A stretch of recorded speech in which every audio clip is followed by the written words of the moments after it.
మన ప్రభువు మన రక్షకుడైన యేసుక్రీస్తు నామంలో చేరొచ్చిన సహోదరులందరికీ నా యొక్క వందనం తెలుసుకుంటున్నాను.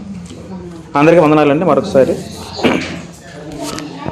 దేవుని యొక్క మహాకృపను బట్టి ఒకసారి మనం కలుసుకున్నాను. ఈ రీతిగా మనం ప్రతి ఆధారం కూడా మనం మొదట ఏం జ్ఞాపకం చేసుకోవాలంటే, నేను బ్రతికున్నాను, అలా బ్రతికున్న కారణము దేవుడే మనం జ్ఞాపకం చేసుకోవాలి.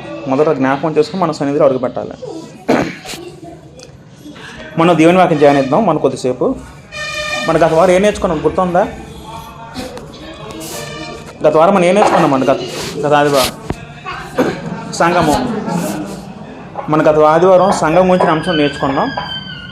సంఘంలో చాలా అంశాలు ఉన్నాయి, అన్నీ ఒకసారి చెప్పడం వీలు పడదు కాబట్టి మనం కొద్దిగా మనం నేర్చుకున్నాం. సంఘం అంటే ఏంటి, ఎవరు స్థాపించారు, సంఘం ఒక అర్థం ఏంటి మనం పూర్తిగా నేర్చుకున్నాం.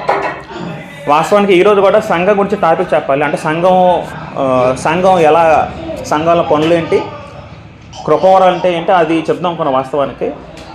అయితే మన బుధవారం ఒక కుటుంబం గురించి లెసన్ చెప్పడం జరిగింది.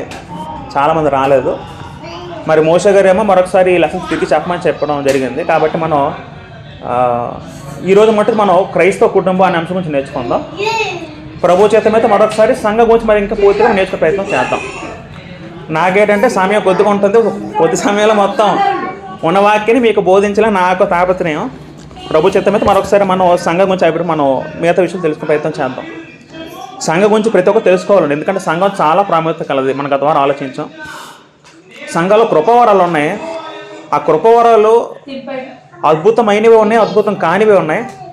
మరి ఇప్పుడు నేను అవన్నీ డిస్కస్ చేయను, ఎందుకంటే అది చెప్తే చాలా సబ్జెక్ట్ అవుతుంది కాబట్టి నేను దాన్ని స్కిప్ చేస్తున్నాను.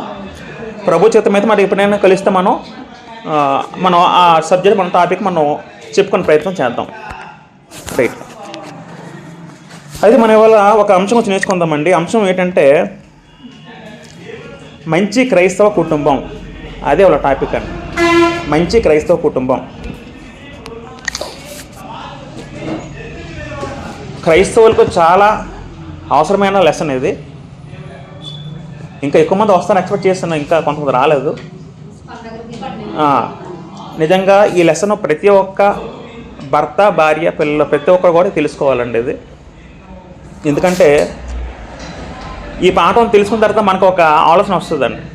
కుటుంబం అంటే దేవుని దృష్టిలో ఎలా ఉందా, ఈ విధంగా కుటుంబం మనం నిర్మించుకోవాలని అవగాహన వస్తుంది. కాబట్టి దయచేసి ప్రతి ఒక్కరు కూడా శ్రద్ధతో మొదటి నుంచి కూడా శ్రద్ధతో ఆలకించుకుని నాకు వినవ చేసుకుంటున్నాను. ఒక గంట కూడా చెప్పుకుందాం. ఓపిక కలిగి ఉండండి, తప్పదు. డైవర్ట్ కాకుండా తీక్షణంగా ఆసక్తి అంటే మనం చాలా మంచి విషయం మనం తెలుసుకోవచ్చు గ్రంథం బట్టి. మంచి క్రైస్తవ కుటుంబం. వాస్తవంగా మంచి అని పదం పెట్టకూడదేమో. క్రైస్తవ కుటుంబం అంటే మంచి, లేదా ఆదర్శమైన పెట్టచ్చేమో, ఏదో ఒకటి. మనకి టాపిక్, మనకి పాయింట్ అర్థమైతే చాలు. క్రైస్తవ కుటుంబం. అసలు కుటుంబం అంటే అర్థం ఏంటి మొదట ఆలోచించాలి. కుటుంబం అంటే అర్థం ఏంటంటే రక్త సంబంధం ద్వారా, లేదా వివాహం ద్వారా, లేదా దత్తత ద్వారా కలిసిన వ్యక్తుల సముదాయం కుటుంబం అన్నారు. అంతే కదండి. కుటుంబం అంటే ఏంటి? రక్త సంబంధం ద్వారా ఏర్పడిన సముదాయం కుటుంబం అంటాం. ఇంగ్లీష్లో group of people related by blood, marriage and adoption పదం వస్తుంది. భూమి మీద ప్రతి మానవుడు కూడా ఎక్కడి నుండి వచ్చాడు? కుటుంబం నుంచి వచ్చాడండి. కుటుంబం తెలియని మనిషి ప్రపంచంలో ఎవడు కూడా ఉండడు. ఏ వ్యక్తి అయినా ఎక్కడి నుంచి రావాలి? కుటుంబం నుంచి రావాలని.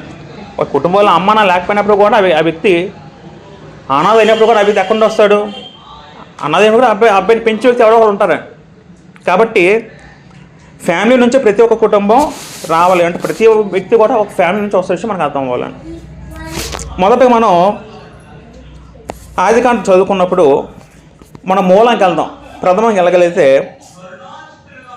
ఆదికాండం మొదటి అధ్యాయం 27 చదువుకున్నప్పుడు, ఆదికాండం మొదటి అధ్యాయం 27 చదువుకుంటే మొట్టమొదటిగా దేవుడు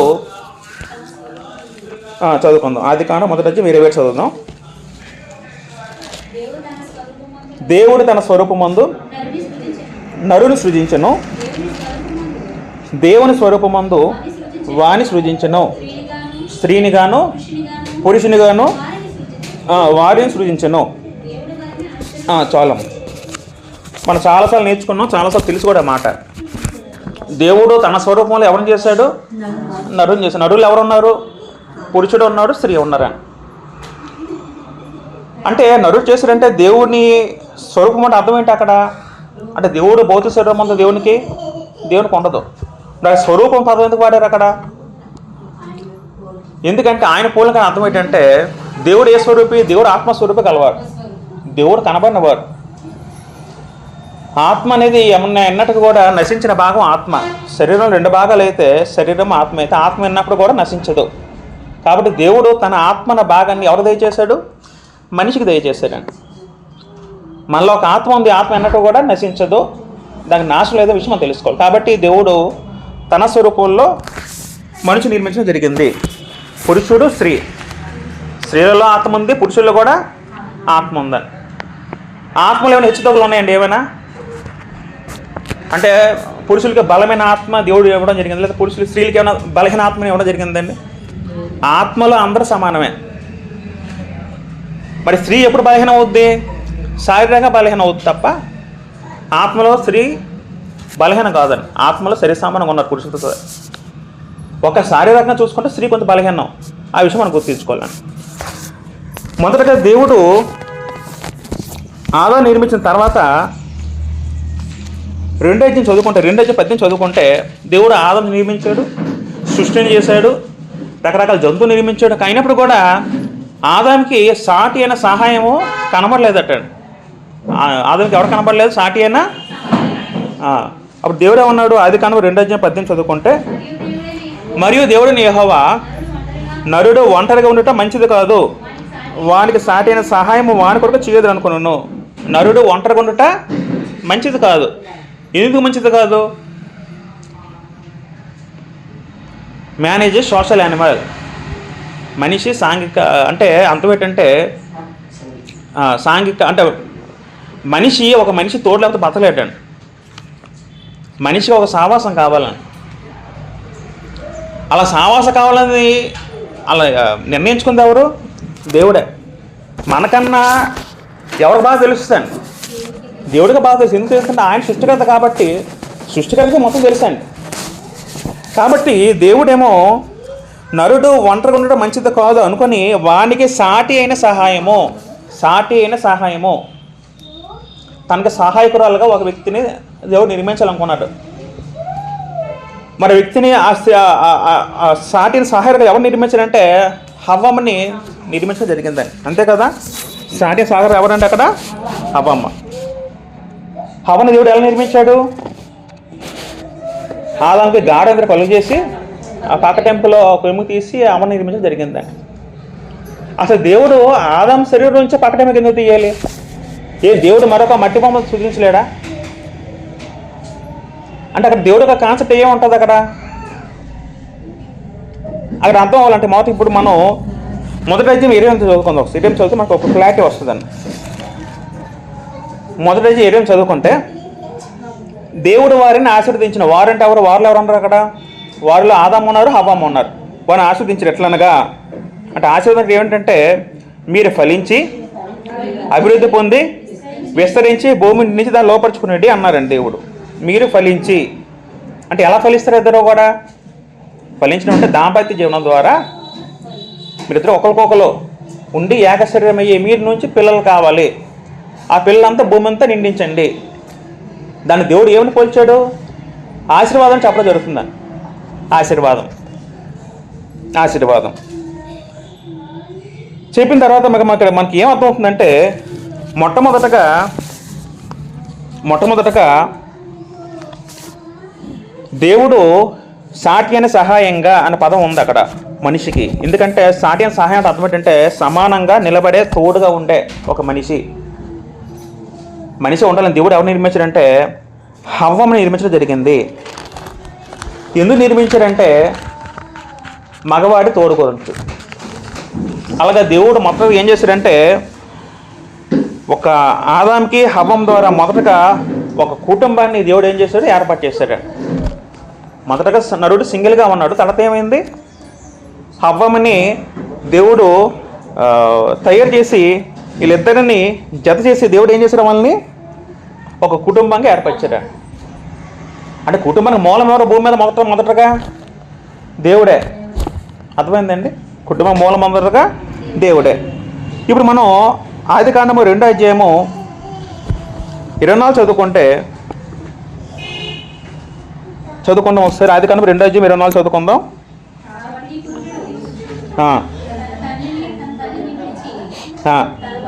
తన భార్యను హత్తుకొనును, వారు ఏక శరీరమే ఉందరు.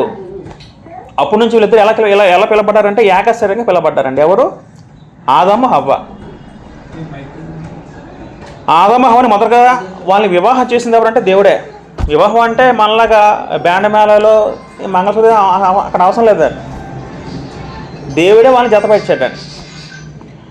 ఆదికాండము 2వ అధ్యాయము 22 చదువుకుంటే, తర్వాత దేవుడని యెహోవా తాను ఆదామును తీసిన ప్రక్కటెముకను స్త్రీనిగా నిర్మించి ఆమెను ఆదామునకు తీసుకొని వచ్చాను.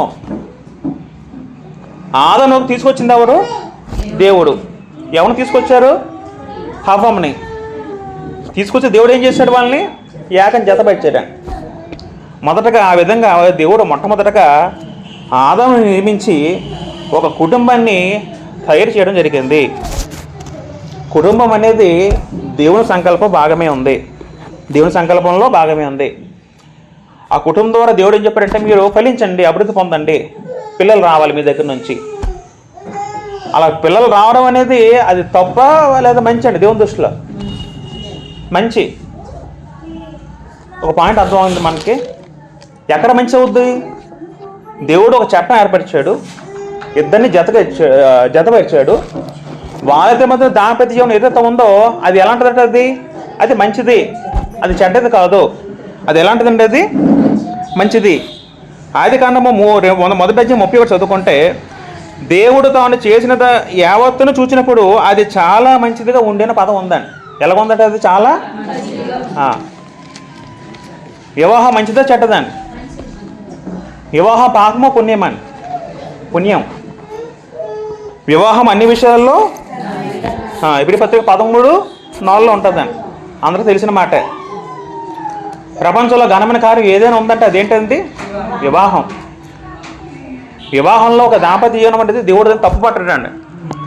అది దేవుని చట్టంలో దేవుడి పరిధిలో జరిగే ఒక చాలా పవిత్రమైన బంధం అని దేవుని గ్రంథం పేర్కొనడం జరిగింది. కాబట్టి మొట్టమొదటిగా దేవుడు కుటుంబాన్ని ఏర్పాటు చేయడం జరిగింది. ఆ కుటుంబంలో భార్య, భర్త, పిల్లలు ఉండడం జరుగుతుందండి. ఓకేనా? ఇప్పుడు దేవుడి కుటుంబాన్ని ఏర్పాటు చేసిన తర్వాత దేవుడు ఏమని అనుకుని ఉంటాడు?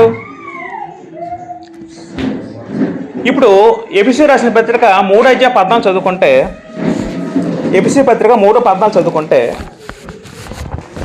పౌలు గారు ఒక మాట అన్న జరుగుతుందండి. ఎఫెసీ పత్రిక 3:14 చదువుకుందాం.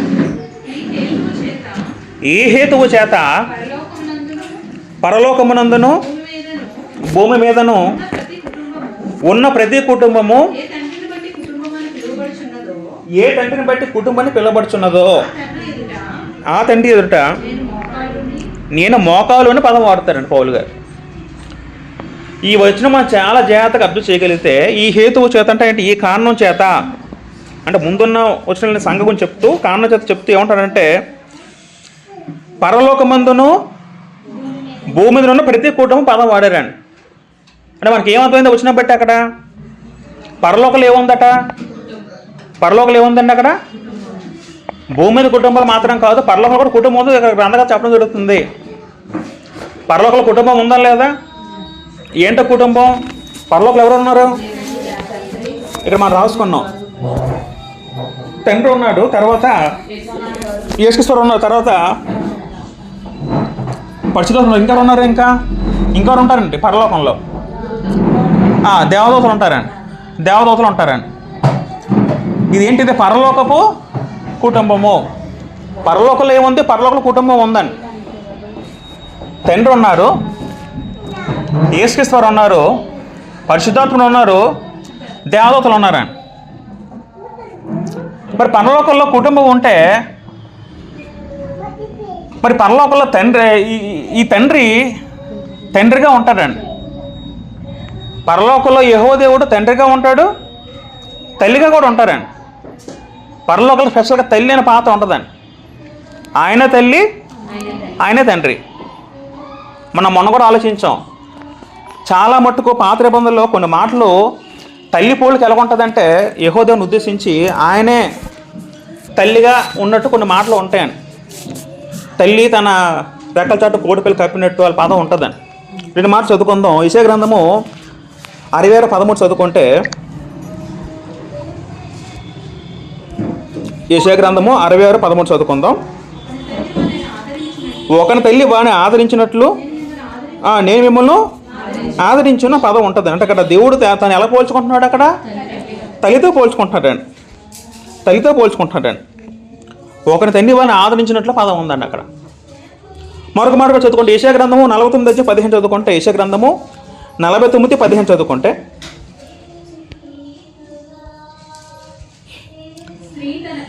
స్త్రీ తన గర్భమున పుట్టిన బిడ్డను కరుణింపకుండా తన చంటి పిల్లను మరుచునా? వారైనా మరుచుదురు కానీ నేను నిన్ను మరువను అంటాడు దేవుడు. నిజంగా ఎంత గొప్ప ప్రేమో దేవుని ప్రేమ. చంటి పిల్ల కూడా తల్లి మరవచ్చేమో, మరుస్తుందేమో. జనరల్గా సాధారణ మరవదు, కానీ మరిచే సందర్భాలు కొన్ని ఉంటాయి. తల్లి మరుస్తేమో నేనోటి మిమ్మల్ని మరవ అంటాడండి అక్కడ. అది అంటే పరలోకంలో కూడా, పరలోకంలో తండ్రి ఉన్నాడు యెహోవా దేవుడు. యెహోవా దేవుడే తండ్రిగా పోషిస్తున్నాడు, యెహోవా దేవుడే తల్లి పాత్ర పోషిస్తున్నాడు అండి. మరి ఈ కుటుంబంలో యేసుక్రీస్తు పాత్ర ఏంటి? పరలోకంలో ఆయన ఎవరు? జ్యేష్ఠ కుమారుడు. ఎవరైనా యేసుక్రీస్తు వారు జ్యేష్ఠ కుమారుడు అండి. పెద్దవాడు జ్యేష్ఠ కుమారుడు. పరిశుద్ధాత్మ కూడా యేసుక్రీస్తులాగే ఉన్నాడు, కానీ ఆయన కుమారుడు అని గ్రంథం చెప్పదు కాబట్టి మనం ఒకటి సైలెంట్గా ఉండాలి, మనం మాట్లాడకూడదు. ఆయన కూడా యేసుక్రీస్తులాగా ఆయన కూడా పనితీరు ఉంటుంది, కానీ ఆయన కుమారుడిని అక్కడ చెప్పాలి కదా. మనం అక్కడ పరిశుద్ధాత్మ అని పిలవాలి తప్ప మనం ఇంకో పేరు పదం మనం వెళ్ళడానికి మనకి అధికారం లేదని. తర్వాత ఇంకా ఉన్నారు దేవతలు. ఉన్నారు. దేవతలు అంటే అర్థం వాళ్ళే అవుతారు సేవకులు. దేవతలు అంటే దేవతలు ఎవరండి? పనివాళ్ళండి. పనివాళ్ళు సేవకులు అంతే. పరలోకంలో కుటుంబం ఉంది, యెహోవా దేవుడు ఉన్నారు, యేసుక్రీస్తు ఉన్నారు, పరిశుద్ధాత్మ ఉన్నారు, దేవతలు ఉన్నారు. ఇది పరలోక కుటుంబం. ఈ కుటుంబం ఎప్పటి నుంచి ఉంది? ఎప్పటి నుంచో ఉందండి. ఆ కుటుంబం ఆది లేదు, అంతము లేదండి. ఎప్పటి నుంచో కుటుంబం అలా వస్తూ ఉందండి. ఎన్ని సంవత్సరాలు బట్టి కుటుంబం ఉందో, ఎన్ని కోట్ల సంవత్సరాలు బట్టి కుటుంబం నడుస్తుందో. ఏనాడైనా ఈ కుటుంబాలు ఎప్పుడైనా కలహాలు వచ్చాయా? గొడవలు వచ్చాయా? కాబట్టి దేవుడు మొదట ఆదాము హవ్వ నిర్మించినప్పుడు దేవుడు ఏమనుకుంటాడంటే, నేను ఒక కుటుంబాన్ని ఏర్పాటు చేస్తాను, ఆ కుటుంబం అనేది ఎలా ఉండాలి దేవుడు అనుకున్నాడంటే, ఇక పరలోకంలో నా కుటుంబం ఉంది కదా, నాలాగే కుటుంబం ఉండాలని దేవుడు ఏం చేశాడు? అక్కడ కుటుంబం నిర్మించడం జరిగింది. కాబట్టి మొదటగా మనం ఏం ఆలోచించాలంటే, ఇక్కడ అంటే వాస్తవానికి ఇక్కడ EPC 3:14 ఇక్కడ చెప్పని కుటుంబం ఏదైతే ఉందో అది సంఘానికి సంబంధించింది. అది సంఘానికి రాయబడిన పదం. భూమి మీద ఉన్న ప్రతి కుటుంబం అంటే అర్థం ఏంటంటే, అది అంటే సందర్భం బట్టి ఆలోచించగలిగితే సంఘం బట్టి రాయబడిన మాట. అంటే ఒక్కొక్క భూమి మీద ఉన్న ప్రతి క్రీస్తు సంఘం అని అర్థం చేసుకోవాలి. సంఘం మూలం ఏంటండి? సంఘం ఉందా, కుటుంబం ఉందా? సంఘం అంటే అర్థం ఏంటి? కుటుంబాల సముదాయమే సంఘం అండి, అంతే కదా. ఇప్పుడు మా కుటుంబం ఉంది, మీ కుటుంబం ఉంది, అలా కుటుంబం కలిసి ఏమవుతే ఒక సంఘం అవుద్దని. కాబట్టి దేవుడు మొదటగా కుటుంబాన్ని ఏర్పరిచినప్పుడు దేవుడు ఏమనుకున్నాడంటే, మాలాగే కుటుంబం ఉండాలని దేవుడు ఏర్పరచడం జరిగింది. కాబట్టి కుటుంబాన్ని స్థాపకుడు ఎవరు? యెహోవా దేవుడు. కుటుంబానికి మూలం ఏంటంటే పరలోకపు కుటుంబము. కుటుంబం అనేది దేవుని సంకల్పంలో భాగమే ఉంది. కాబట్టి కుటుంబంలో బాంధవ్యాలు ఉన్నాయి, కుటుంబంలో బాధ్యతలు ఉన్నాయి లేవండి? ఉన్నాయండి. కుటుంబంలో బాంధవ్యాలు ఉన్నాయండి. కుటుంబంలో ఎవరెవరు ఉంటారండి? కుటుంబంలో భర్త ఉంటాడు, భర్తకు ఉన్న మరో పాత్ర ఏంటంటే తండ్రి. కుటుంబంలో భార్య ఉంటుంది, భార్యకు మరో పాత్ర ఏంటి? తల్లి. కుటుంబంలో మరొక ఇంకెవరు ఉన్నారు? పిల్లలు ఉంటారండి. ఇదంతా కలిసి ఏమవుద్ది? ఓ కుటుంబం అవుద్దండి. అంటే భర్త, భార్య, పిల్లలు కలిస్తే కుటుంబం, అంతే కదా మా లెక్క ప్రకారం. అదే కుటుంబం. ఇప్పుడు ఆదాం కుటుంబం మంచి కుటుంబం చెడ్డ కుటుంబం అండి? మళ్ళీ ఆలోచన చెప్పండి. ఆదాం కుటుంబం మంచి కుటుంబం చెడ్డ కుటుంబమా? చెడ్డ కుటుంబం ఎందుకు చెడ్డ కుటుంబం అయ్యింది? కయ్యను ఏం చేశాడు? హేబేల్ని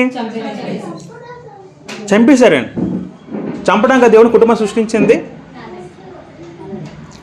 దేవుడు దేని సృష్టించాడు? కుటుంబం ఎందుకు సృష్టించారంటే మీరు కలిసి ఉండండి, ఐక్యత ఉన్న దేవుడు సృష్టిస్తే మనిషి అక్కడ ఏం చేశాడంటే కయ్యను తన తమ్ముని ఏం చేశాడండి?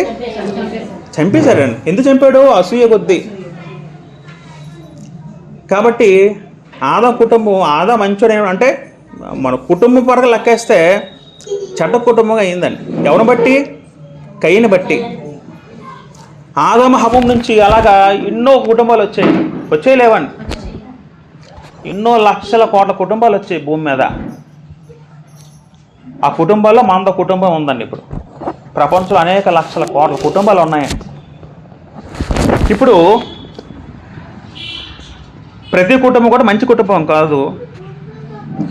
ఆ కుటుంబాన్ని మంచి కుటుంబం అవ్వాలన్నా చెడ్డ కుటుంబం అవ్వాలన్నా అది ఎవరి చేతిలో ఉందండి? కుటుంబ సభ్యుల చేతిలో ఉందండి. అవునా కదా? కాబట్టి ఇప్పుడు మన లెసన్ ఏంటంటే క్రైస్తవ కుటుంబము అంటే మనం నేర్చుకున్న పాఠం కాబట్టి క్రైస్తవ కుటుంబం అంటే అర్థం ఏంటి? దానికి నిర్వచనం ఉంది. ఏంటి నిర్వచనం అంటే దేవుడు ఏర్పాటు చేసిన వివాహంపై ఆధారపడి క్రీస్తు ప్రేమను కేంద్రంగా ఉంచుకొని దేవుని వాక్యానికి లోబడి ఒకరినొకరు ప్రేమించి గౌరవిస్తూ పిల్లలను ప్రభువులు పెంచుతూ ఉండడమే క్రైస్తవ కుటుంబం. అర్థమైందండి? క్రైస్తవ కుటుంబం అర్థం ఏంటండి? దేవుడు ఏర్పరిచిన వివాహం మీద ఆధారపడి ఉండి ఆ కుటుంబము దానికి ఆ కుటుంబం కేంద్రంగా ఎవరు ఉండాలట? సెంటర్ పాయింట్ ఎవరు ఉండాలట? క్రీస్తు ఉండాలట. క్రీస్తు కూడా కేంద్రంగా ఉండే ఒక కుటుంబానికి దేవుని వాక్యంగా లోబడి ఒకరికొకరు ప్రేమించి గౌరవిస్తూ అలా మిలుతున్న కుటుంబమే క్రైస్తవ కుటుంబము. అది నిర్వచనం క్రైస్తవ కుటుంబానికి. ఇప్పుడు ఒక కుటుంబము మంచి కుటుంబం అవ్వచ్చు, ఒక కుటుంబం చెడ్డ కుటుంబం అవ్వచ్చు అండి. మంచి అవ్వాలంటే మంచి ఎవరు చెప్పాలండి? దేవుడే చెప్పాలండి. దేవుని గ్రంథమే చెప్పాలండి. ఒక మంచి కుటుంబం ఎలా ఉండాలంటే దేవుడు ఒక ప్రమాణం చెప్పడం జరిగింది. దేవుడు చెప్పిన ప్రమాణాలతో కుటుంబం మిలగలిగితే ఖచ్చితంగా ఆ కుటుంబం ఏమవుద్ది? క్రైస్తవ కుటుంబం అవుద్దండి. క్రైస్తవ కుటుంబము అవుతుంది. ఇప్పుడు మన కుటుంబం మంచిగా ఉండాలి, నిజమైన క్రైస్తవ కుటుంబం కావాలంటే దేవుడు కొన్ని సూచన సలహాలు చెప్పడం జరిగింది. కాబట్టి మనం వాటి గురించి కొన్ని విషయాలు మనం ఆలోచిద్దాం. ఓకేనా? ఈ పాఠము ఇది నాకు నేను బోధించుకుంటున్నాను, అందరికీ బోధిస్తున్నాను. ఇది ఏదో నేను బోధిస్తున్నాను అంటే బోధకుడు స్థానంలో ఉన్నాను కాబట్టి మీకని అనుకోవద్దు. ఇది మన అందరికీ చెందిన పాఠం అండి. ప్రతి ఒక్కళ్ళు ఏమున్నాయండి? లోపాలు బలహీనతలు ఉంటాయండి. అవన్నీ మనం సవరించుకుంటూ మనం ముందుకెళ్తామండి. ఇది అందరికీ మనందరూ నేర్చుకోవాల్సిన పాఠం అండి, నాతో సహా. ఈ పాఠం మనం నేర్చుకుంటే మన కుటుంబాలు చాలా చక్కగా దేవుని వాక్యాల క్రమంలో కట్టబడతాయండి. ఆ కుటుంబమే ఆశీర్వదించబడుతుందండి. కాబట్టి మొదట మనం కొన్ని మాటలు ఆలోచించగలిగితే ఇంత మనం ఆలోచించినట్టు దైవ నియమాలతో కుటుంబం నేస్తే ఆ కుటుంబం క్రైస్తవ కుటుంబం అవుతుంది. తర్వాత మొదటగా కుటుంబ ప్రారంభం ఏంటి? కుటుంబ ప్రారంభం ఏమీ ఉంటుందండి. కుటుంబ ప్రారంభం ఏంటంటే వివాహం. ఏంటండి అది? ప్రారంభం వివాహం అంటే పెళ్ళండి. అయితే మొదటగా పెళ్ళితో స్టార్ట్ అయినప్పుడు కుటుంబం అనేది ఆ పెళ్ళి ఎలా జరగాలండి? పెళ్ళి ఎలా జరగాలంటే దేవుడు కొన్ని గ్రంథాలు కొన్ని మాట చెప్పడం జరిగింది. మొదటి కొరింథీ పత్రిక 7:30 చదువుకుంటే మొదట మనం వివాహం గురించి ఆలోచిద్దామండి. వివాహం గురించి ఆలోచిద్దాం. మొదటి కొరింథీ పత్రిక 7:30 చదువుకుంటే దేవుని వాక్యం ఎందుకు సెలవిస్తుంది?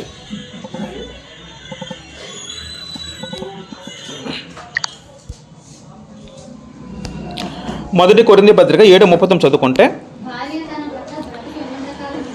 భార్య తన భర్త బ్రతికున్నంత కాలము బదురాలే ఉండెను, భర్త మృతి పొందినడలా పెళ్లి చేసుకున్నటకు స్వతంత్రాలే ఉండును కానీ ప్రభువునందు మాత్రమే పెళ్లి చేసుకునవలెను. ఎక్కడ చేసుకోవాలటండి? అంటే అర్థం ఏంటి? ప్రభువునందు మాత్రం అంటే అర్థం ఏంటి అక్కడ? అంటే పెళ్లి చేసుకోక ముందు వధువరులు ఎక్కడ పెళ్లి చేసుకోవాలట? ప్రభువునందు అనే పరిధిలో పెళ్లి చేసుకోవాలంటే అర్థం ఏంటండి? ప్రభువునందు అంటే అర్థం ఏంటంటే దైవ నియమాలతో సంఘమునందు క్రీస్తు పరిధిలో జరగాల్సిన క్రియ ఏంటంటే పెళ్ళి. అంటే ప్రభువునందు పెళ్ళి అంటే అర్థం ఏంటంటే పెళ్లి చేసుకోబోయే వధువరులు ఇద్దరు ఎలాగే ఉండాలండి? ఇద్దరు కూడా విశ్వాసులే ఉండాలండి. ఎలాగే ఉండాలి పెళ్లి వధువరులు? అంటే ఇద్దరు కూడా దేవుడు ప్రభువుని ఎరిగిన వారే ఉండాలండి. కుటుంబానికి మొదటి స్టెప్ పెళ్ళి అయితే పెళ్ళిలో స్త్రీ పురుషులు ఎలా ఉండాలి? మొదటగా ఎలా ఉండాలండి? ఇద్దరు కూడా విశ్వాసులే ఉండాలి, పరిశుద్ధులే ఉండాలండి. మొదటిగా విశ్వాసులే ఉండాలి. మనం గతసారి కూడా ఆలోచించామండి. ఒక క్రైస్తవుడు ఎవరిని పెళ్లి చేసుకోవాలండి? క్రైస్తవురాలనే పెళ్లి చేసుకోవాలండి. ఒక క్రైస్తవుడు అన్యుని పెళ్లి చేసుకోకూడదు. గ్రంథం స్పష్టంగా చెప్పిందండి. పాత నిబంధనలో అటువంటి ఆజ్ఞలు కూడా ఉన్నాయండి. క్రైస్తవుడు అన్యులు అంటే పాత ధర్మశాస్త్రంలో కూడా అన్యుల్ని చేసుకోకూడదనే ఒక ఆజ్ఞ అయితే దేవుడు రాయించి ఇచ్చాడండి. అది కేవలం పాత ధర్మశాస్త్రం ఉన్న వారికి మాత్రం కాదు, కానీ కొత్త క్రైస్తవుడు కూడా ఏంటో హెచ్చరిక ఏంటంటే మొదటగా ప్రభువునందు పెళ్లి చేసుకుంటే అర్థం ఏంటంటే ఇరువురు స్త్రీ పురుషులు కూడా క్రైస్తవులు అయి ఉండాలండి. రెండో పాయింట్ ఏంటంటే పెళ్లి చేసుకున్నప్పుడు ఇద్దరు కూడా ఎలా భావించాలంటే ఇది దేవుని నిబంధన భావించాలండి. ఎలా భావించాలంటే అది దేవుని నిబంధన భావించాలి. మలాకి గ్రంథము 2:14 చదువుకుంటే మలాకి గ్రంథము 2:14 చదువుకుంటే ఒక సందర్భంలో ఇశ్రాయేలీయులు అంటే యోధా జనాంగం పెళ్లి చేసిన తర్వాత విడాకులు ఇవ్వడం జరుగుతుంది. ఆ కాలంలో చెర తర్వాత అనంతరం జరిగిన కాలం. అప్పుడు దేవుడు మలాకి ప్రవక్త ద్వారా ఒక మాట ఏం పలికించారంటే మలాకి గ్రంథం 2:14 చదువుకుంటే అది ఎందుకని మీరు అడుగగా నీవు పెళ్లి చేసుకొని అన్యాయం విసర్జించిన నీ భార్య పక్షమున యెహోవా సాక్షి అయిను, అది నీకు తోటిదై నీవు చేసిన నిబంధనకు పాత్రురాలు కదా పదం ఉందండి అక్కడ. పెళ్ళి అంటే ఏంటంటే అక్కడ పెళ్ళి అంటే నిబంధన చేసుకోవడం. పెళ్ళి అంటే నలుగురిని పిలిపించి గ్రాండ్గా చేసి అందరి ముందు ఉంగరం పెట్టడం లేకపోతే దండలు మార్చుకోవడం అది పెళ్ళి కాదండి. ప్రభువునందు పెళ్ళి అంటే అర్థం ఏంటంటే దేవుని సమక్షంలో నిబంధన చేసుకోవడం, అది పెళ్ళి. అగ్రిమెంట్ చేసుకుంటున్నాం. పెళ్ళి అంటే మామూలు విషయం కాదండి. పెళ్ళి అంటే ఏం చేస్తున్నావు? ఉడంబడిక ఒప్పందం చేసుకుంటున్నావు. ఎవరెదుట? దేవుని ఎదుట. నువ్వు నా భార్య, అక్కడ పదం ఏముందండి అక్కడ, అది నీకు తోటిదే, నువ్వు నా తోటి సహాయకురాలని అక్కడ ఆ మాట అని పెళ్లి చేసుకుంటున్నావు అండి అక్కడ. సామెతల గ్రంథము 2:17 చదువుకుంటే సామెతల గ్రంథము 2:17 చదువుకుంటే ఒక చెడ్డ స్త్రీ గురించి మాట్లాడుతూ దేవుడు వాక్య యుద్ధంగా సెలవిస్తుందండి. అట్టి స్త్రీ తన యవ్వన కాలపు ప్రియుని విడిచినది, తన దేవుని నిబంధన మరుచున్నది. యవ్వన కాలపు ప్రియుని అంటే అర్థం అది భర్తను ఉద్దేశం రాయబడిన మాట. పెళ్ళైన తర్వాత భార్య భర్త విన్నాడయ్యో అక్రమ సంబంధం పెట్టుకుంటే అక్కడ గ్రంథకర్త ఏం చెప్పి సెలవిస్తున్నాడంటే తన దేవుని నిబంధనను మరుచినది పదం వాడారండి. ఎక్కడ జరిగిన నిబంధన అది? కాబట్టి వివాహం చేసుకున్న వ్యక్తులు ప్రతి ఒక్కరు కూడా ఏం గ్రహించాలంటే వివాహంలో నాకు నిబంధన జరిగిన విషయం గమనించాలండి. ఎవరితో నిబంధన అది? మనుషులతో కాదు, దేవునితో నిబంధన జరిగిన విషయం గుర్తుపెట్టుకోవాలండి. ఆ విషయాన్ని గుర్తుపెట్టుకోవాలండి. తర్వాత ఒక వ్యక్తి వివాహం అయినప్పుడు ఈ వివాహము నాకు దేవుడే నిర్ణయించాడు అన్నట్టుగా భావించాలన్నట్టు. వివాహం అయినప్పుడు పురుషులు ఎలా భావించాలంటే నాకు వచ్చిన నా భార్య అనేది దేవుడు నాకు ఇచ్చాడని భావించుకోవాలట. స్త్రీ ఏమో నాకు వచ్చిన భర్త దేవుడు నాకు ఇచ్చాడని భావించుకోవాలట. సామెతల గ్రంథము 18:22 చదువుకుంటే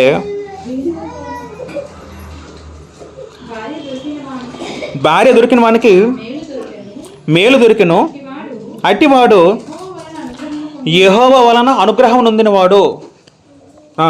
భార్య దొరికి ఏం దొరికిందట అండి?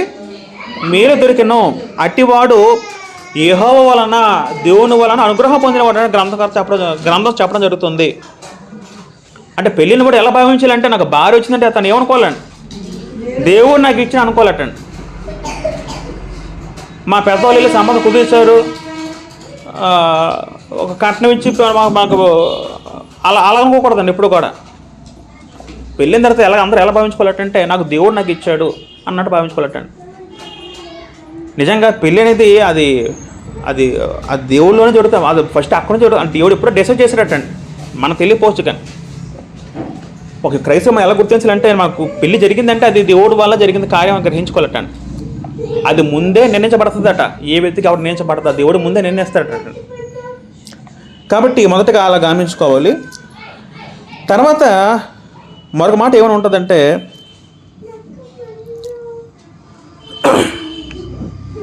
మొదటి కొరింథీ పత్రిక ఒకసారి 7:10 చదువుకుందాం. పెళ్ళైన వారు మొదటగా ఏం గమనించుకోవాలంటే, మరియు పెళ్ళైన వారికి నేను కాదు ప్రభువే ఆజ్ఞాపించినది ఏమనగా, భార్య భర్తను ఎడబాయకూడదు అని పదం వాడారండి. భార్య భర్తను ఎడబాయకూడదు. మనం మొదట ఒక మంచి కుటుంబం కట్టాలని ఆశపడుతున్నాం. అందులో భాగంగా మొట్టమొదటి ఏంటంటే వివాహం. అది ప్రాథమిక వివాహం అయితే, వివాహం చేసుకునే ముందు మొదట కొన్ని విషయాలు గ్రహించుకోవాలి. ఎవరు చేసుకోబోయే భార్య భర్తలు మొదట వాళ్ళు ఎలాగే ఉండాలట? విశ్వాసులే ఉండాలి. రెండోది ఏంటంటే, ఇది దేవుని వల్ల కలిగిన కార్యం అని గ్రహించుకోవాలట. దేవుడు నాకు నా భార్యని ఇచ్చాడు అని గ్రహించుకోవాలట. ఇద్దరు అలా భావించుకోవాలట. మూడోది ఏంటంటే, ఇది నిబంధన చేస్తున్న దేవుని ఎదుట అని పదం గుర్తుపెట్టుకోవాలట.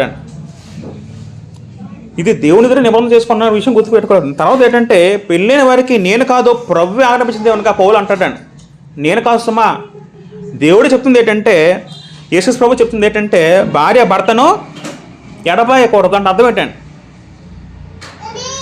ఎట్టి పరిస్థితులు కూడా భార్య భర్తను ఎడబాయకూడదు. అది ఇరువురికి వర్తిస్తుందట. ఈ సందర్భంలో భార్య గురించి చెప్పబడితే, మలాకీ గ్రంథము 2:16 చదువుకుంటే దేవుని వాక్యం ఈ విధంగా స్పష్టంగా చెప్తుంది. ఏంటంటే, మలాకీ గ్రంథము 2:16 చదువుకుంటే,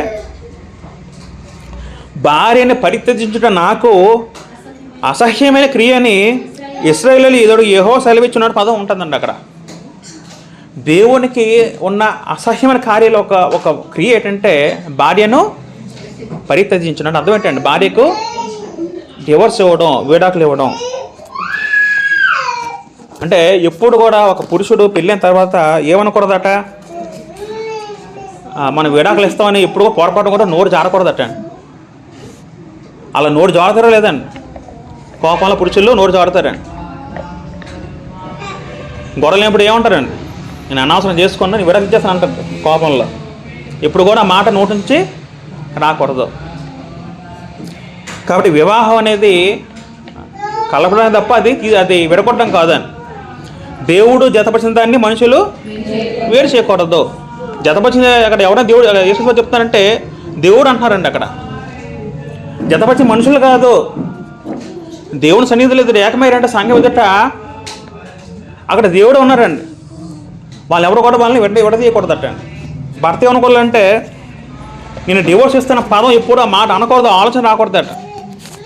ఒకరు డివోర్స్ ఇస్తే మట్టుకు అది దేవుని దృష్టి ఎలాంటి క్రియ అంటే అసహ్యమైన క్రియని గ్రంథం పేర్కొనడం జరుగుతుందండి.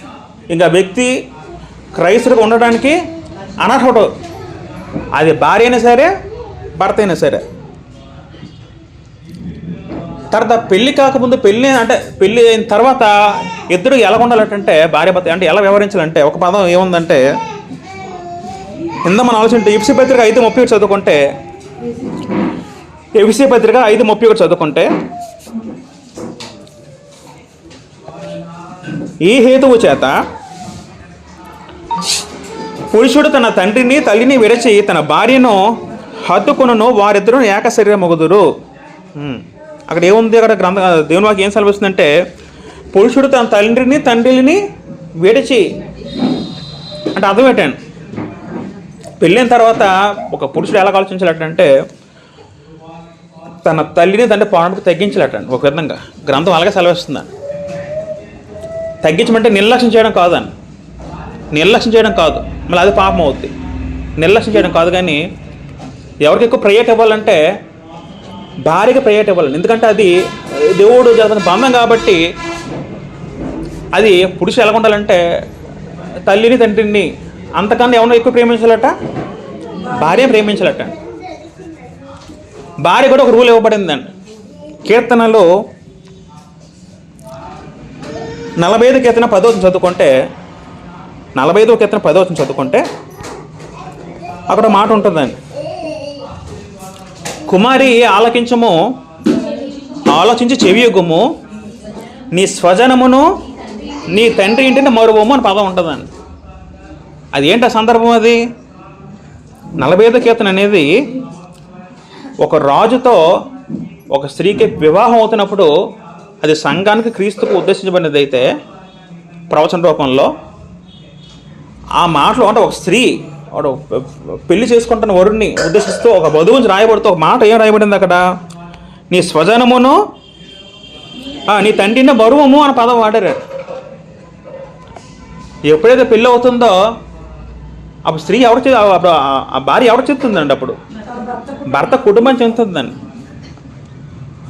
అప్పుడు ఎవరు ఇంటిపై ధరిస్తుంది? భార్య భర్త ఇంటిపై ధరిస్తుందండి. అవునా కాదా? ధరించాలండి. అక్కడ రూతు ఏముంటుంది, ఏమవుతుంది అత్తతో ఏముంటుంది, రూతు ఏమని అంటుందండి అప్పుడు, నీ ప్రజలే నా ప్రజల్లో, నీ జనమే నా జనంగా ఉంటుందండి.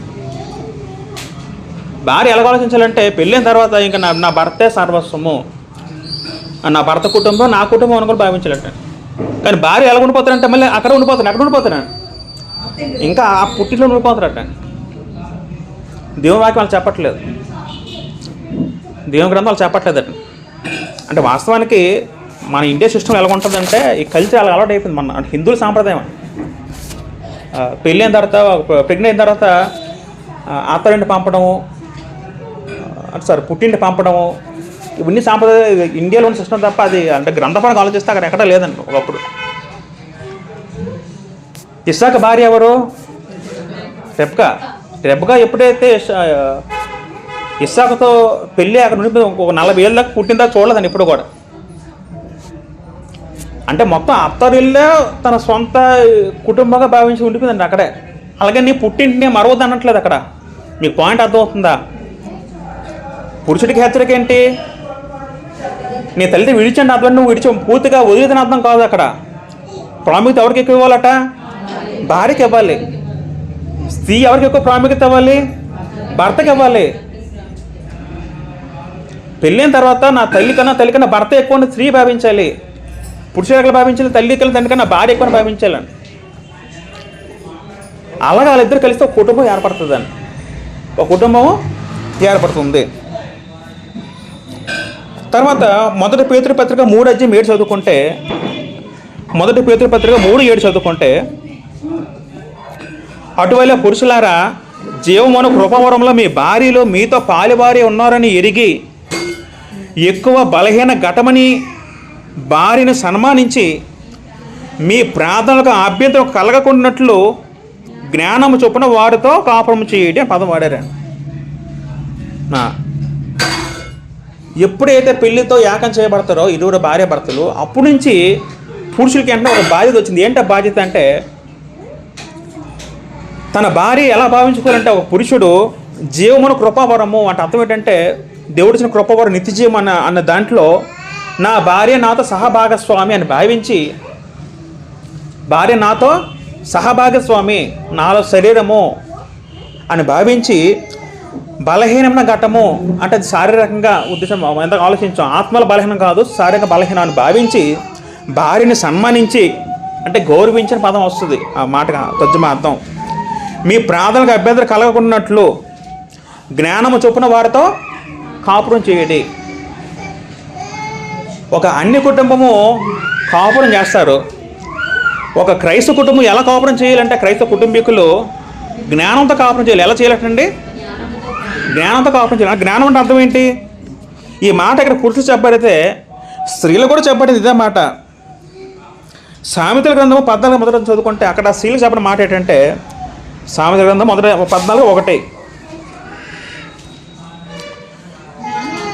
జ్ఞానవంతులు తన ఇల్లు కట్టును, 3 రోజులు తన చేతులు తన ఇల్లు మూట బెరుకును.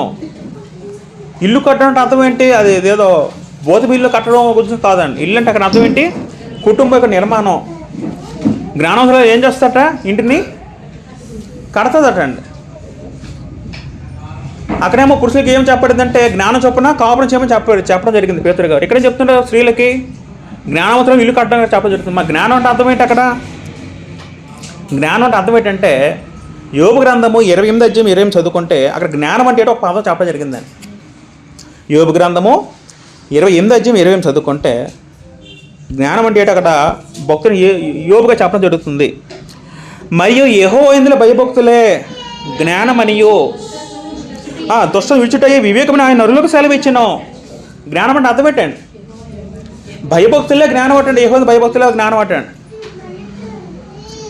జ్ఞానం అంటే మరి ఏదో జ్ఞానం కాదండి. అక్కడ జ్ఞానం అంటే ఏదో తెలుగు వివరించడం ఆయన పదం అర్థం చేసుకోకూడదు. జ్ఞానం అంటే అర్థం ఏంటంటే దేవుని భయభక్తులు కలిగి ఆ భయభక్తులు కలిగి కాపురం చేయాలటండి. భార్య అయినా భర్త అయినా సరే, అది జ్ఞానం అండి. దేవుని బైబిల్ కలిగినవాడు దేవుడికి లోపడతాడు. దేవుని బైబిల్ కలిగిన వాడు దేవుని వాక్యం లోపడతాడండి. వాక్యం లోపడిన వ్యక్తి వాక్య ప్రకారం జీవిస్తాడండి. అలా కుటుంబంలో ఒక భార్య భర్త జీవిస్తే ఆ కుటుంబం ఎలా ఉంటుందండి? చాలా అన్యోన్యంగా సంతోషంగా ఉంటుందండి. అన్యోన్యంగా సంతోషంగా ఉండడం జరుగుతుందండి.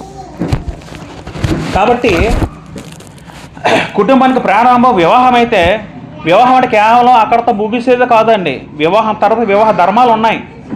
మొదటి కొరింథీ పత్రిక 7:3 చదువుకుంటే మొదటి కొరింథీ పత్రిక 7:3 చదువుకుంటే అక్కడ ఏముందంటే మొదటి కొరింథీ పత్రిక 7:3 చదువుకుంటే భర్త భార్యకును అలాగనే భార్య భర్తకును వారి ధర్మములు నడపవలని పదం ఉందండి. పెళ్ళి అంటే కేవలము ఇద్దరు అందరి మధ్య ఏకమవడం మాత్రం కాదు, కానీ పెళ్ళిన తర్వాత వాళ్ళకి ఏమున్నాయండి? వాళ్ళకి ధర్మాలు ఉన్నాయి, బాధ్యతలు ఉన్నాయి. ఆ బాధ్యతలు దేవుని పర్యవేక్షణలో జరుగుతూ కట్టబడుతూ ఉంటే ఆ కుటుంబము నిజమైన క్రైస్తవ కుటుంబం అవుతుందండి. నిజమైన క్రైస్తవ కుటుంబం అవుతుందండి. కాబట్టి ఒక కుటుంబంలో భార్య భర్త వాళ్ళే తల్లి తండ్రి అనే పాత్ర పోషిస్తే పిల్లలు ఉంటే వాళ్ళందరూ ఎలా ఉండాలో, వాళ్ళ మధ్య సత్సంబంధాలు ఏ విధంగా ఉండాలో కొన్ని వచనాలు ఉన్నాయండి. ఎఫెసీ పత్రిక 5:21 నుంచి 6:4 వరకు, కొలస్సీ పత్రిక 3:18 నుంచి 25 వరకు. ఈ 2 అధ్యాయాలు కూడా కుటుంబాల్లో సత్సంబంధాలు కలిగి ఉండాలంటే వాళ్ళందరూ కూడా ఏ విధంగా ఉండాలో, భార్య ఎలా ఉండాలో, భర్త ఏ విధంగా ఉండాలో దేవుడు ఒక క్రమం, ఒక నమూనా ఏర్పాటు చేయడం జరిగింది. ఆ విధంగా భర్త భార్య ఉంటే, పిల్లలు ఉంటే ఖచ్చితంగా కుటుంబం నిజమైన క్రైస్తవ కుటుంబం అవుద్దండి. ఇప్పుడు మనం మొదటగా ఎఫెసీ పత్రిక 5:21 చదువుకుందాం ఒకసారి. ఎఫెసీ పత్రిక 5:21 చదువుకుంటే అక్కడ ఏముంది? అక్కడ ఒకరు లోబడి ఉండడి. స్త్రీలారా అంటే అది భార్య ఉద్దేశం రాయబడిన మాట.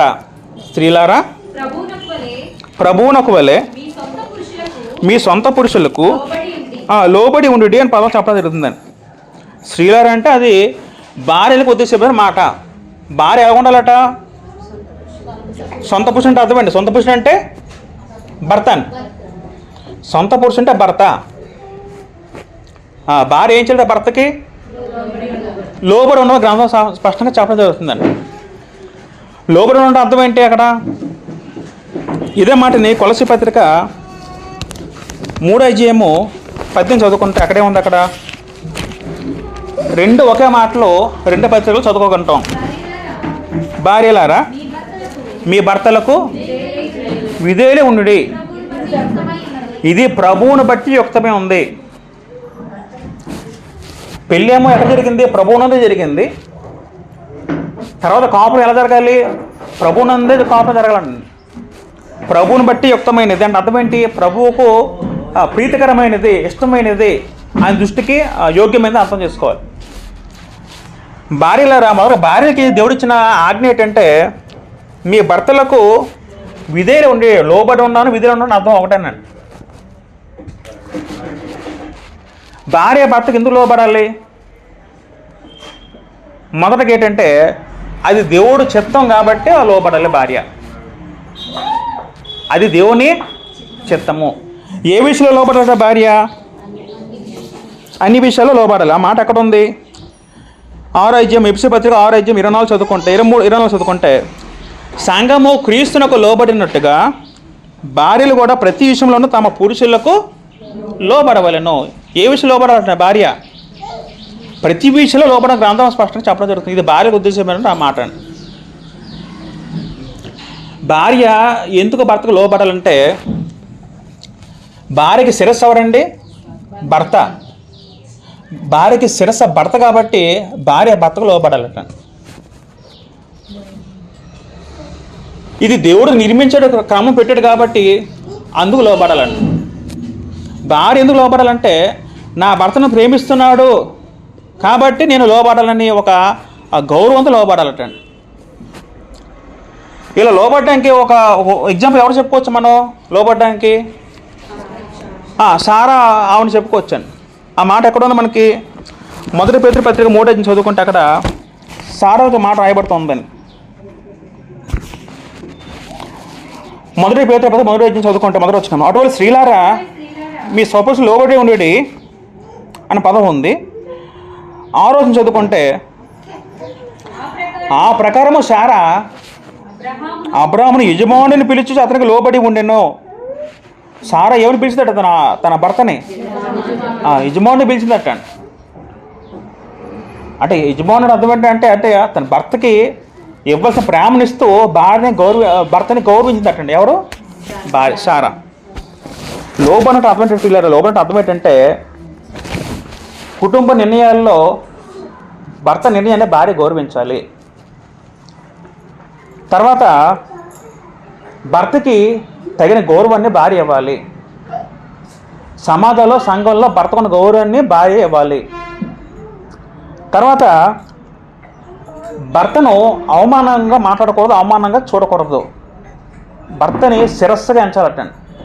నాకన్నా నా పై అధికారి, మనం ఇప్పుడు మా అధికారులు ఎలాగో వ్యవహరిస్తాం ఆఫీసుల్లో, అలాగా భార్య భర్త ఉండాలట. అలా చట్టాన్ని పెట్టింది ఎవరు? అలాగా దేవుడే. ఇక్కడ ఎఫెసీ పత్రిక 5:20 చదువుకున్న ఒక పదం వాడారండి, ప్రభువునకు వల్లే మీ సొంత పురుషులు లోబడి పదం వాడారు. అంటే అర్థం ఏంటంటే నువ్వు స్త్రీలు ప్రభుకి లోబడతారు లేదా? యేసుక్రీస్తు వారికి. స్త్రీలు క్రీస్తుకు ఏ విధంగా లోబడతారో మీరు కూడా మీ భర్త లోబడి ఉన్న గ్రంథం చెప్పడం జరుగుతుందని.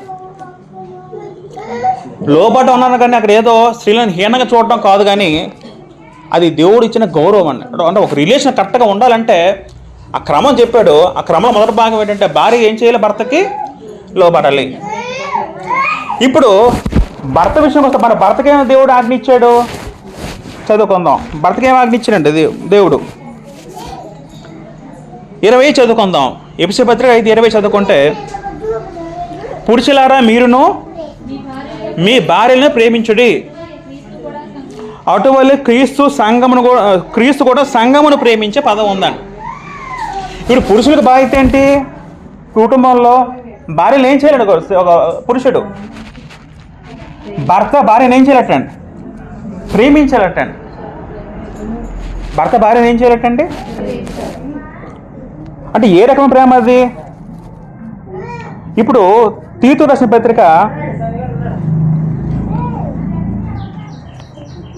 తీతుకు పత్రిక 2:4 చదువుకుందాం ఒకసారి. యవ్వన స్త్రీలు తమ భర్తలకు లోబడి ఉండి తమ ప్రేమించేవారును. అక్కడితో చాలండి. అక్కడ గ్రంథకథ ఏమని చెప్తున్నాడు? భార్యలు ఎవరిని ప్రేమించాలట? భర్తను ప్రేమించాలి. ఇంకా ప్రేమించాలట? పిల్లలను ప్రేమించాలట. మనం గ్రీకులో అబ్జర్వ్ చేయగలిగితే అక్కడ ఇక్కడ ప్రేమ అనే పదం ఉంది, కానీ గ్రీకులో పురుషులకు మీ భార్య ప్రేమించే పదం ఏదైతే ఉందో ఆ ప్రేమ అనే పదం దగ్గర ఆగాపైన ప్రేమ, ఆగాపైన వర్డ్ ఉందండి. ఏంటో వర్డ్ అది అక్కడ? ఇంతకుముందు మీకు ఒక లెసన్ చెప్పడం జరిగింది ఎప్పుడో 3 ఏళ్ళ కిందట. మీకు గుర్తుందో లేదో? నాకు అన్ని గుర్తుండే, ఏ ప్రసంగం చెప్పాను అన్ని. ప్రేమలో 4 రకాలు ఉంటాయట. మొదటిది ఏంటి? అగాపే ప్రేమ. అగాపే ప్రేమ అంటే అర్థం ఏంటంటే అది దైవిక ప్రేమ. అది దేవుడు మనిషిని ప్రేమించిన ప్రేమ. క్రీస్తు ప్రభువు మనిషిని ప్రేమించే ప్రేమ అది అగాపే ప్రేమ అంటారు.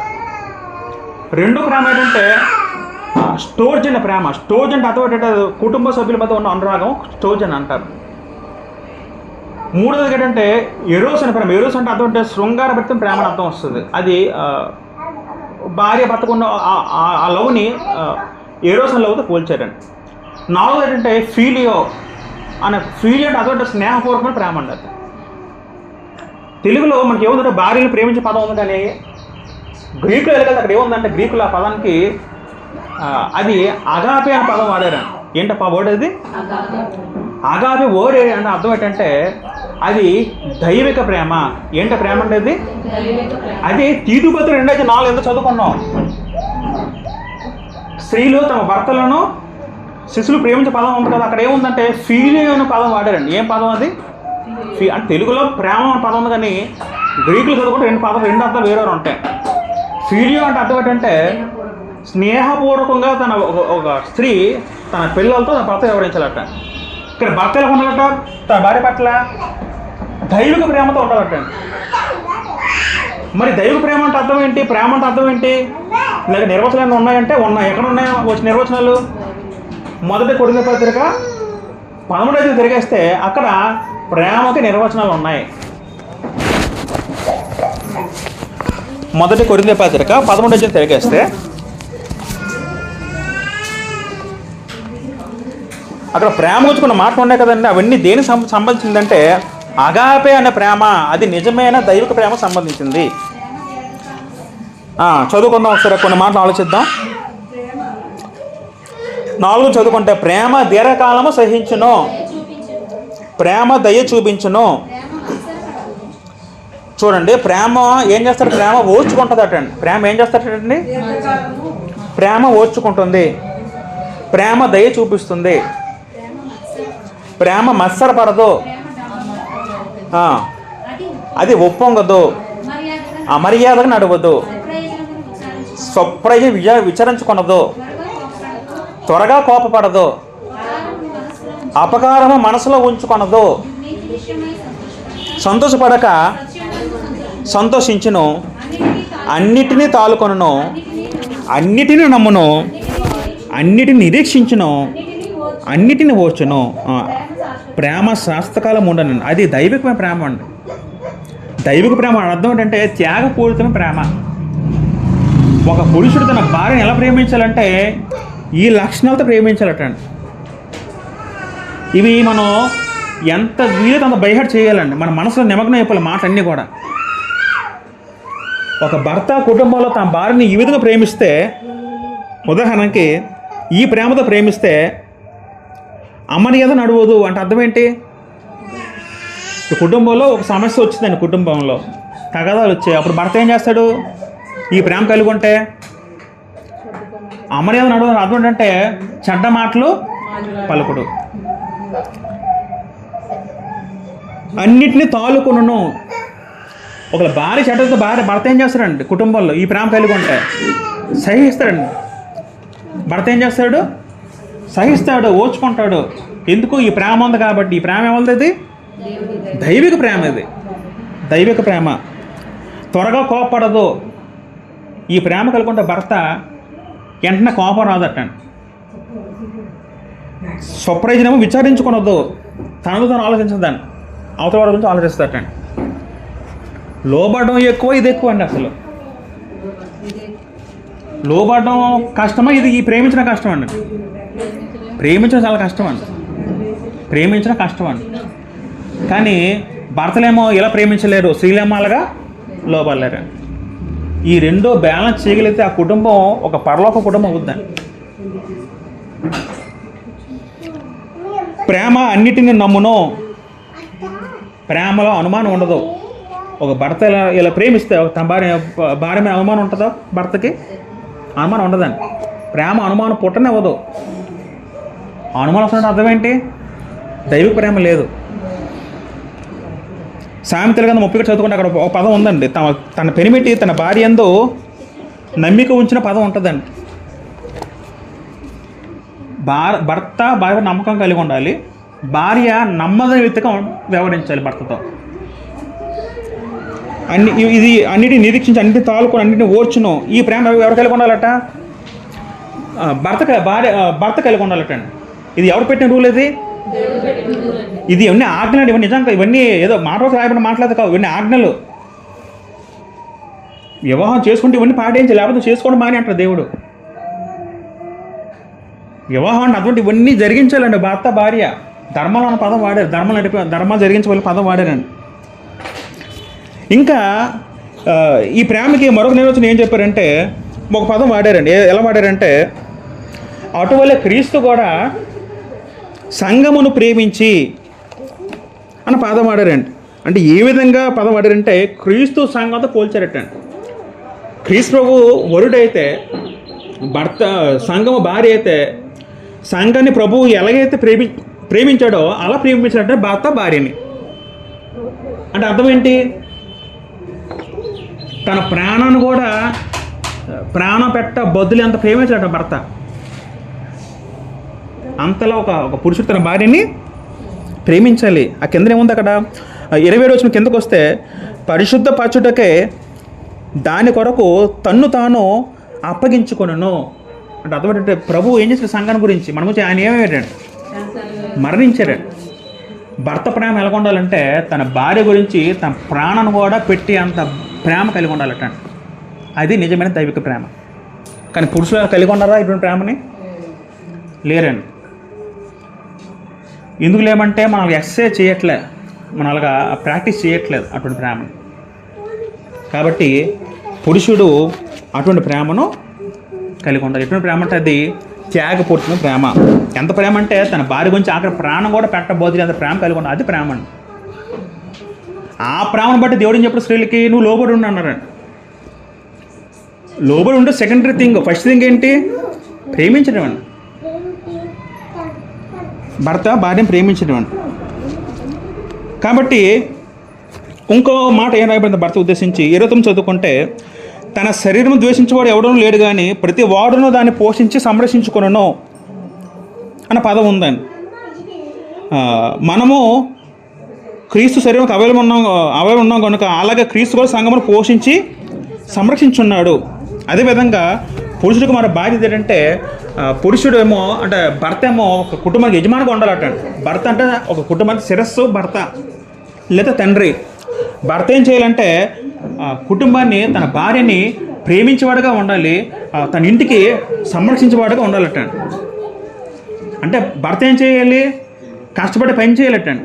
పని చేసి సంపాదించి కుటుంబాన్ని పోషించి సంరక్షించాలి. అది ఎవరి డ్యూటీ? అది భర్త డ్యూటీ అండి. 1 తిమోతి పత్రిక 5:8 చదువుకుంటే ఒక పదం వాడబడిందండి. 1 తిమోతి పత్రిక 5:8 చదువుకుంటే, ఎవడైనాను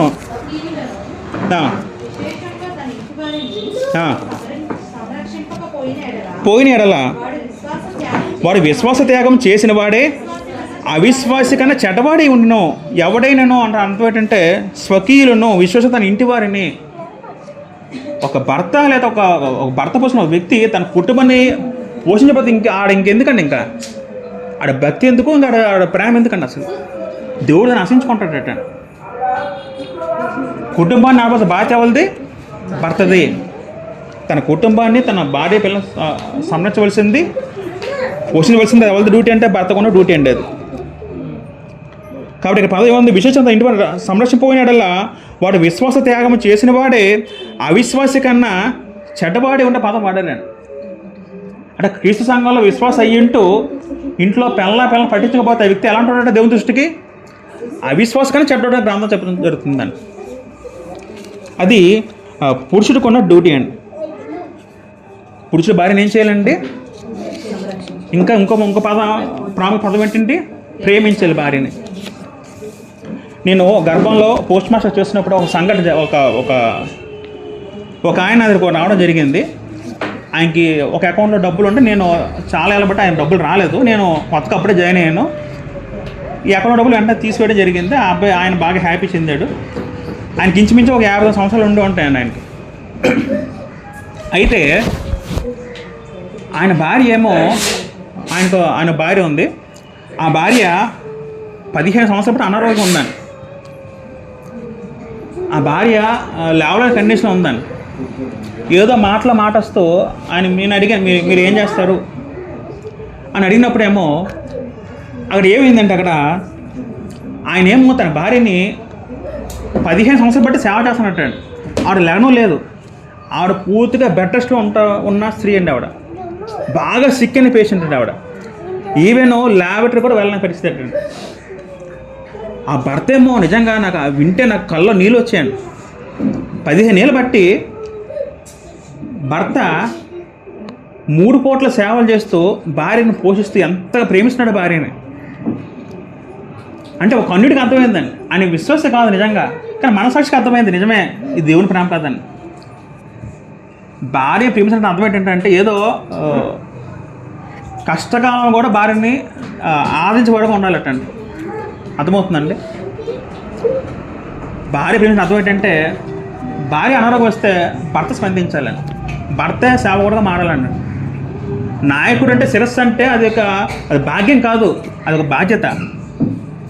15 ఏళ్ళ బట్టే తన భార్య సేవ చేస్తున్నట్టు ఎంత కష్టం ఆలోచించండి ఒకసారి. ఆయన కూలి పని చేసుకుంటూ, ఆయన వాళ్ళ పేదవాళ్ళు కూలి పని చేసుకుంటూ ఇంట్లో తన భార్యని సంరక్షిస్తున్నాడు. అది నిజమైన ప్రేమ, అది నిజమైన ప్రేమ. కాబట్టి ప్రతి పురుషుడు తన భార్యని ప్రేమించే వ్యక్తిగా ఉండాలి, సంరక్షించే వ్యక్తిగా ఉండాలండి. కాబట్టి కుటుంబంలో ఏముండాలి? ప్రధానంగా ప్రేమ ఉండాలటండి. ఇంకా మనం చదువుకుంటే ఇప్పుడు పిల్లల విషయంకి వస్తే, పిల్లల దగ్గరికి వస్తే ఎపిసి పత్రిక 5వ అధ్యాయం చదువుకుంటే ఇప్పుడు పిల్లల గురించి రాయబడిన మాట ఏమేమి ఉందంటే 6వ చదువుకుంటే పిల్లలారా ప్రభువునందు మీ తల్లిదండ్రులకు విధేయులే ఉండుడి, ఇది ధర్మమే అన్న పదం వాడే. పిల్లలకి ఇప్పుడు రూల్ ఏంటి? ఇప్పుడు తల్లిదండ్రులకి ఏమేమి ఉండాలట? విధేయులు ఉండాలంట. అర్థం ఏంటి? తల్లిదండ్రులకి లోబడాలి. ఇప్పుడు ఇదే మాటని కొలస పత్రిక ఏం రాయబడిందో చూద్దాం ఒకసారి. కొలస పత్రిక 3వ అధ్యాయంకి వెళ్ళిపోతే ఎక్కడేముంది? అక్కడ 20 వచ్చి చదువుకుంటే పిల్లలారా అన్ని విషయంలోనూ మీ తల్లిదండ్రుల మాట వినుడి, ఇది ప్రభువును బట్టి మెచ్చుకుని తగినది. ఇప్పుడు పెళ్లి కాకముందు ఆ పురుషులు స్త్రీ ఆగుంటారు, పిల్లలకు ఉంటారండి, అంతే కదా. పెళ్ళి అనేది కుటుంబం ఏర్పడుతుంది. పెళ్లి కాకముందు వాళ్ళందరూ ఎవరు? పిల్లలే కదా. ఆ పిల్లలు ఎలా ఉండాలి? తల్లిదండ్రులకి విధేయులుగా ఉండాలట. అర్థం ఏంటి? లోబడి ఉండాలట. ఏ విషయం లోబడి ఉండాలి పిల్లలు తల్లిదండ్రులకి? అన్ని విషయాలు కూడా లోబడి గ్రంథం చెప్పడం జరుగుతుందని. అన్ని విషయాల్లో లోబడాలి. ఇంకా మాట ఏం రాబోయిందంటే తల్లిదండ్రులను నీకు మేలు కలిగినట్లు తల్లిని తండ్రిని సన్మానించాలట. అంటే అర్థం ఏంటండి? తల్లిదండ్రులని గౌరవించాలట. నేటి సమాధానం ఉందండి. నేటి సమాధానం తల్లిదండ్రులు గౌరవించే స్థితిలో సమాధానం లేదండి. తల్లిని తిట్టేవారు ఉన్నారు, తండ్రి తిట్టేవారు ఉన్నారు, ఇద్దరిని హీనంగా మాట్లాడేవారు ఉన్నారు. యేసు ఒక మాట ఏం చెప్పారంటే, ఒక మాట ఏమన్నారంటే మత్తయి సువార్తలో ఏముంటుందంటేనండి, తల్లిదండ్రులు దూషించడానికి దేవుడు మనశిక్షణ దయచేసిన పదం ఉంటుందండి. ఒక మాట చదువుకుంటే మత్తయి సువార్త 15:4 చదువుకుంటే ఒక మాట ఉందండి అక్కడ. మత్తయి సువార్త 15:4 చదువుకుంటే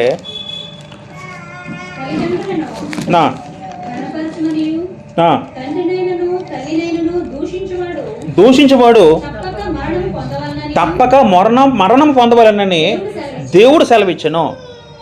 ఎంత కఠిన మాట అర్థం చేసుకోండి. తల్లి తండ్రిని ఎప్పుడు కూడా పిల్లలు దూషించకూడదటండి. ఎప్పుడు కూడా పొరపాటు కూడా మాట అనకూడదటండి. మనం ఎంత నోరు జారేస్తాం. ఇక్కడ నుంచి మనం నోటిని కాచుకుందాం. ఒక పిల్లలు ఎవరైనా ఉంటే తల్లిదండ్రుల పట్ల చాలా జాగ్రత్తగా వివరించాలి. తల్లిదండ్రులతో గౌరవంగా మాట్లాడాలి, సన్మానించమని గ్రంథం స్పష్టంగా సెలవిస్తుందండి. ప్రభు ఏమన్నారు అక్కడ? తల్లిని తండ్రి దూషించబడి తప్పక మరణం పొందాలి దేవుడు సెలవిచ్చిన పదం వాడారండి. పాత కాలంలో ఒక వ్యక్తి తన తల్లిని తండ్రి తిరిగితే ఆ తిట్టడాన్ని మరొక వ్యక్తి చూశాడు అనుకోండి, ఒక ఇద్దరు సాక్షులు చూస్తే సంఘం ఎదుట వాళ్ళని నించోబెట్టి రాళ్ళతో కూడా చంపి వచ్చేటండి. వాళ్ళకి ఆజ్ఞ ఉందట అక్కడ. పిల్లలకి బాధ్యత ఏంటంటే తల్లిదండ్రులు సమానంగా వాళ్ళని గౌరవంగా చూడాలి. రెండో బాధ్యత ఏంటంటే వాళ్ళ ఆళ్ళ పాలన బాధ్యత ఎవరు తీసుకోవాలి, అక్కడ పిల్లలే తీసుకోవాలట. అందుకు మంచి మాదిరి ఎవరే ఉంటారు? యేసుసార్ మాదిరి అండి. ఆయన శిలువలో చనిపోతే ఏమన్నారండి? ఒక మాట, 7 మాటలు ఒక మాట ఏమన్నా ఉంటుందండి అక్కడ. అమ్మ ఇదిగో నీ కుమారుడిని ఎవరు చూపించారు అక్కడ? యోహాను చూపించి, ఇదిగో నీ కుమారుడిని. తన తల్లి బాధ్యత ఎవరికి అప్పచెప్పారు? యేసుక్రీస్తువారు యోహానుకి అప్పచెప్పారట. ఆయన అసలు చావబతుల్లో ఉన్నాడు, రక్తం అంతా దారిపోయే స్థితిలో ఉన్నాడు. అప్పుడు ఆయనకి ఏమి గుర్తొచ్చింది అక్కడ? తల్లి బాధ్యత గుర్తొచ్చిందట. తల్లిని తల్లి చూసే బాధ్యత ఎవరిదంటే ఇది? పిల్లలదే. పిల్లలు ఏం చేయాలి? తల్లిదండ్రిని అది చూసే బాధ్యత పిల్లలు తీసుకోవాలటండి. అప్పటి నుంచి యోహానేమో అవన్నీ అక్కుని చేర్చుకున్నప్పుడు ఆయన దగ్గర చనిపోయింది, ఆయన దగ్గర పెరిగిందటండి మరియమ్మ. ఎవరి దగ్గర? యోహాన్ అంటే ప్రకటన రాసిన యోహాన్ అండి ఆయన. అలాగా కానీ పిల్లల మాదిరి ఏంటంటే పిల్లలేమో ప్రతి విషయంలో తల్లిదండ్రుల మాట వినాలండి. అన్ని విషయాలు అన్నట్టుగా. ఈవెన్ పెళ్ళి కూడా ఎవరి మాట వినాలి? పిల్లలు తల్లిదండ్రుల మాట వినాలండి. అసలు తల్లి కన్నా మేలు చేసేవారు ఎవరున్నారు ప్రపంచంలో? పిల్లలకి తల్లిదండ్రుల కన్నా మంచి మాట చెప్పే ఎవరున్నారంటారు ప్రపంచంలో? ఇంకెవరు ఉంటారండి అక్కడ. తల్లి బిడ్డని ఎలా ప్రేమిస్తుంది నిజంగా? తల్లి బిడ్డల మేలు కోరుకుంటుందో కీడు కోరుకుంటుందండి? ఎప్పుడైనా సరే మేలే కోరుకుంటుందండి. కానీ పిల్లలేమో సాధన వల్ల పడిపోయి ఈ లవ్ అన్న మాయలో పడిపోయి కొంత ఎమోషన్ ఏం చేస్తారంటే ఆడేదో చెప్తాడు, ఈవిడ ఆయన మాట నమ్మేసి వెళ్ళిపోవడం, ఏదో తప్పులు చేస్తూ ఉంటుందని. అలాగా విడిపోయి భ్రష్టు లేకుండా చాలామంది ఉన్నారు లేదని అటువంటి మా వాళ్ళు. ప్రతి విషయంలో కూడా పిల్లలు ఏం చేయాలటండి? తమ తల్లిదండ్రులకు అప్పచెప్పాలటండి. పెళ్ళి కానుక తల్లిదండ్రులతో బాధ్యత పిల్లలకి. పెళ్ళిన తర్వాత ఇంకా తల్లిదండ్రులు ఎవరు వస్తారు స్థానాల్లో? భర్త వస్తారు. అప్పటి నుంచి భర్త ఎవరి మాట అనలేదు, భర్త మాట అనాలంట. అది క్రమం అండి. అది ఒక కాబట్టి పెళ్ళి ఎలా ఉండాలంటే మళ్ళీ ఇప్పుడు తండ్రులకు డ్యూటీ ఏంటంటే ఎఫెసీ పత్రిక 6:4 చదువుకుంటే, తండ్రులారా మీ పిల్లలకు కోపం రేపక ప్రభు యొక్క శిక్షలోనూ బోధలోనూ వాణ్ణి పెంచుంటే పదం వాడారండి. ఇప్పుడు తండ్రి డ్యూటీ ఏంటంటే పిల్లల్ని జాగ్రత్తగా ఎలా పెంచాలి? పిల్లల్ని ప్రభు శిక్షలో పెంచాలి. ఇంకెలా పెంచాలటండి? బోధలో పెంచాలటండి. దేవుని వాక్యంలో పిల్లల్ని పెంచాలి. వాళ్ళు కోపం రేపకూడదటండి. కోపం రేపక పదాన్ని ఎలాగ అనువదించారంటే అంటే వాళ్ళు విచారపడేటట్లు చూడకుండా ఉండడం, వాళ్ళు బాధపడేటట్టు అలా వివరించుకొని ఉండడం అని అర్థం వస్తుందటండి. ఇది ఒక బెస్ట్ తండ్రికి ఎగ్జాంపుల్ ఎవరు ఉంటారంటే అబ్రహాం అండి. ఈ మాట దేవుడు సందర్భంలో చెప్తాడు. ఏట సందర్భం అంటే ఆదికాండము 18-19 చదువుకుంటే, ఇంక 2 మాట చదువు ముగించేద్దాం, దగ్గరికి వస్తుంది. ఆదికాండం 18-19 చదువుకుంటే దేవుడు ఒక మాట చెప్పడం జరుగుతుందండి. ఎట్లనగా యెహోవా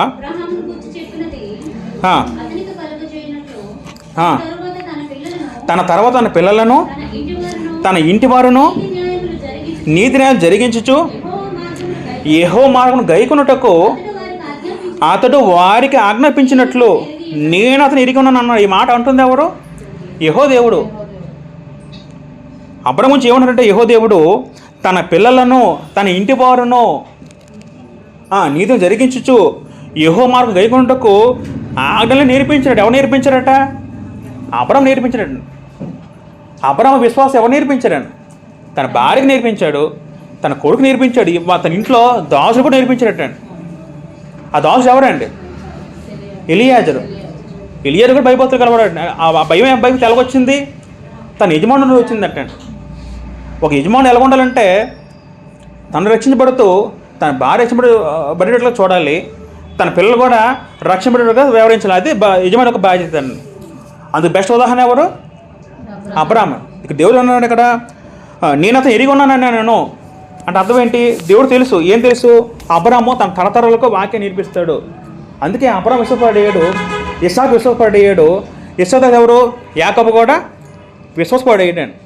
బహుశా యాకోబు కూడా మనోడే ఉన్నప్పుడు అబ్రహాము నేర్పించడేమో యాకోబు కూడా.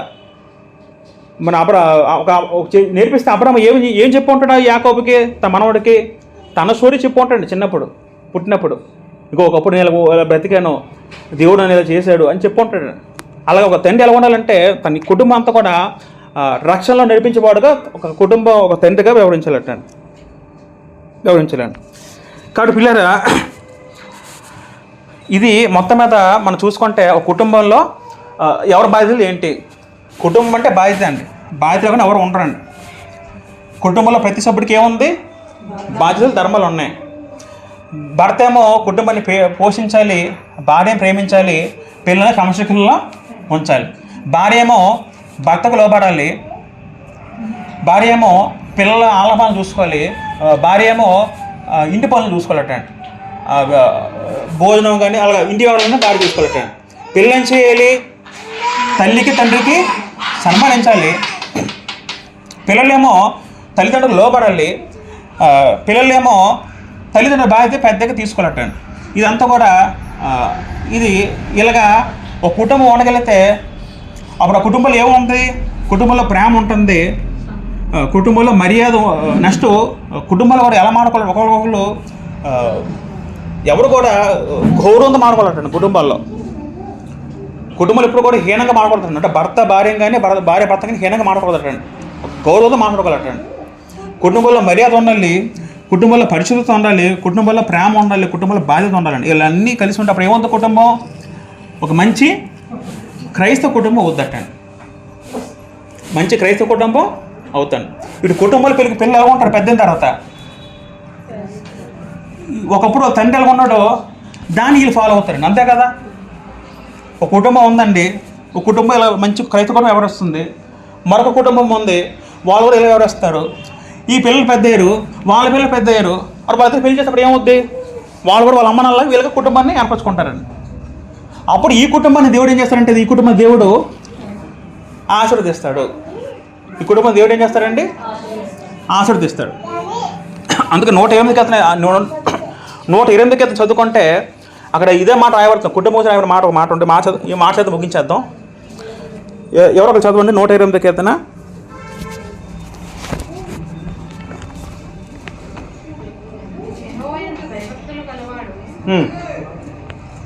యెహోవా భయభక్తులు గలవాడు ఎలాగో ఆస్వాదించబడును, నిశ్చయంగా నీ చేతి కష్టాలు అనుభవించదువు, నీవు ధన్యుడువు, నీకు మేలు కలుగును, ఫలించు ద్రాక్ష వలి వల్ల ఉండెను, నీ భోజన బల చుట్టూ నీ పిల్లలు ఒలివల మొక్క వల్లే ఉందురు. యెహోవా భయభక్తులు గలవాడు ఇలాగూ ఆస్వాదించబోను. ఎలా కష్టపడతారంటే వాళ్ళ కష్టాన్ని వాళ్ళు అనుభవిస్తారు హ్యాపీగా, వాళ్ళకి మేలు కలుగుతుంది. తర్వాత వాళ్ళు తన భార్య పిల్లలు వాళ్ళ దగ్గర చక్కగా అన్యూనంగా ఒక ఆనందంగా ఉంటుందండి. ఇలా ఉంటే కుటుంబం ఎలా ఉంటుందండి? ఒక పరలోకంలో ఉంటుందండి, అంతే కదండి. ఇటువంటి రకంగా కుటుంబం ఉంటే పరలోకం ప్రతిబింబం ఏంటంటే కుటుంబం అండి. ఒక కుటుంబం బాగుంటే ఆ సంఘం బాగుంటుంది, ఆ సంఘం బాగుంటే ఆ సంఘాన్ని దేవుడు ఆశీర్వదిస్తాడు.